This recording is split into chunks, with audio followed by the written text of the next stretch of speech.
Dear recipients, hello, my name is Kathy, and I am the surviving spouse of Franklin, who is your organ donor. I wanted to write this letter to you to let you know about us, his family. Franklin and I met in the sandbox. He was 2 and I was 5. Been through a roller coaster of times, so we dated in our early youth. Finally in 2010, after 20 plus years of the off and on, we decided to get married. Franklin was a great dad, a great provider. He was a home caretaker for his mom. Prior to that, he was an electrician in California. He was 100% Mexican and proud of it. He is the type of person who will take the shirt off his back to help someone in need. How did he feel about organ donation? That was the number one thing he said. He looked at me and he said, "Babe, I think I'm gonna be an organ donor." And I'm like, I think that's a good choice. We ended up moving to California, and that was a beautiful time in our life, and then we came back. Back of the Yards neighborhood has always been a part of our lives because our families grew up there. There was lots of fun, exciting things happening in the fall of 2015. It was our first season back home, getting ready for Thanksgiving. Franklin wanted to get ready for Christmas. So Christmas Eve, Franklin by this day had been, for the last 4 days, organizing, straightening, trying to make it look normal because we were hosting Christmas.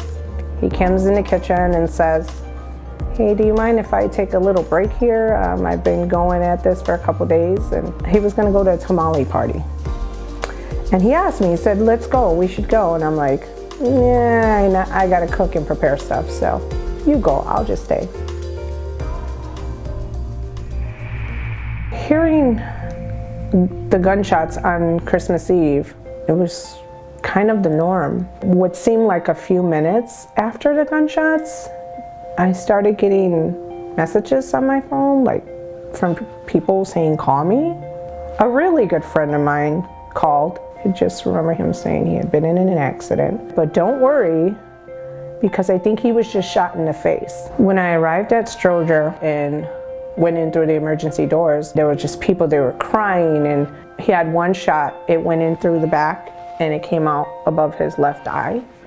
And whatever shattered back here, it severed all the nerves and things like that. So they just said there's no way he's gonna survive that. When the organ donation came about, that came about 10 days later because he lived for 10 days. They came in the room and let me know that Franklin was no longer here and that they were declaring him legally brain dead, and that someone from the Gift of Hope would be contacting me. Meeting for the first time the person from Gift of Hope was exactly that. It was hope.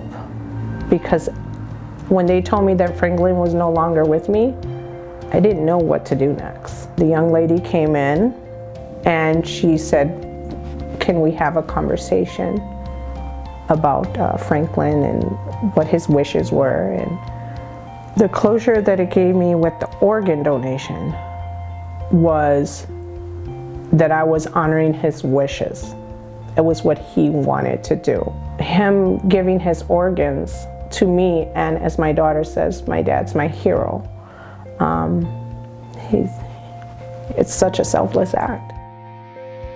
I understand that you are going through a new journey with your new gift of life, and that this may not be the best time. But my hope is that you will consider meeting with me and our children sometime in the near future. One day I'm gonna meet these people, make connections. It's a wonderful part of the healing. But at some point, it just was like he just said to me, my gifts were enough. My gifts were enough, and that's it.